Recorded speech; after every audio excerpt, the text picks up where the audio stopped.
We were wondering maybe if Anthony Weiner is going to make it through 10 days, but he seems to not want to step down, which is interesting. Richard Fowler joining us, Democratic political strategist from the D.C. Bureau, and David Pietrusa, author and historian, a regular here on the program. Gentlemen, always a pleasure to have you.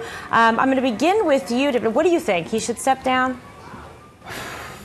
He should step down. He should step down for the good of the country, for the Congress, and for the Democratic Party. Because I think if I were a Democrat, if I were in the leadership, I'd want this thing to end as soon as possible.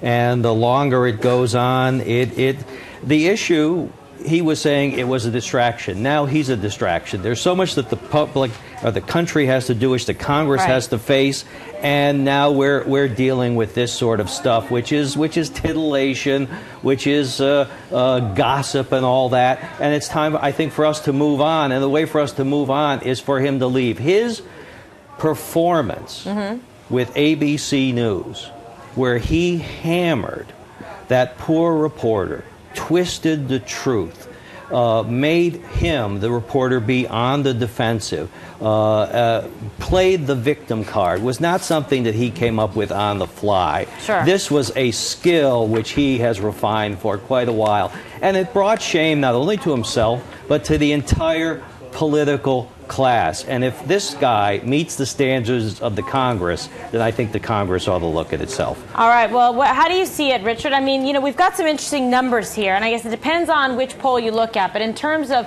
locally here, our station, New York 1, Marist poll has out of 500 New York City adults, margin of error plus or minus 4.5. And this was on June 6th. Yes, 30% say that he should resign, 51% say no, and unsure 18%. Now, those numbers may be changing, especially if anybody read the New York Post this morning and saw the pages of text messages and all the rest of the information that came out. What would you advise him if you were on his team, Richard? Well, you know, Kimberly, I think David is sort of right that this is not only something that's heinous, but he also lied to the American people as well as his colleagues in Congress. And it's time for Anthony Weiner to answer up and step up to these claims. He's done that yesterday in his press conference by indicating that he was wrong and he has hurt a lot of people and he apologized for that. Now it's really up to the congressman and it's really up to the voters in his district to determine whether he should stay or he should go.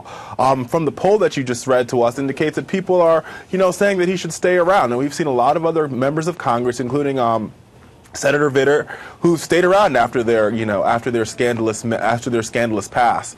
So it's not a question of whether or not he stays or he goes. It's a question of whether or not the people of his district are comfortable with him representing them, and they seem to be very comfortable with that. All right. Well, you know, it seems though that he's digging in, David, that he doesn't want to step down, well, and his wife's supporting him. He has that support. He does not have the support of Senator Reid. That was as brutal a statement as I've ever heard. Call somebody else. That was brutal. Get lost, pal. Right. And this district, or the poll that was taken by Marist, was right after the story broke. I mean, within hours. So this is still seeping through. You walk down the street, you see all the headlines, you see all the illustrations in the tabloids today in New York. It's only going to get worse. His numbers are not going to get better. Also, we've got redistricting coming up around the country and in New York State. He has a district which snakes around. It's partly in Brooklyn and Coney Island and Brighton Beach, and go on to the peninsula of Rockaway, another island in the bay, and snakes up into Queens.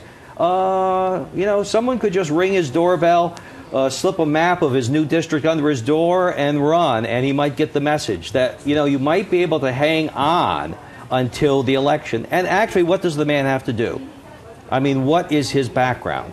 Well, he's a seven-term congressman. Before that, he worked for Chuck Schumer. Who was standing by him. Right, who was standing by him. He was a city councilman, youngest in New York City. And basically, he has no other skill set. This is it. This is his life. Very good. This is his life. He doesn't go on to practice law. He's not an attorney.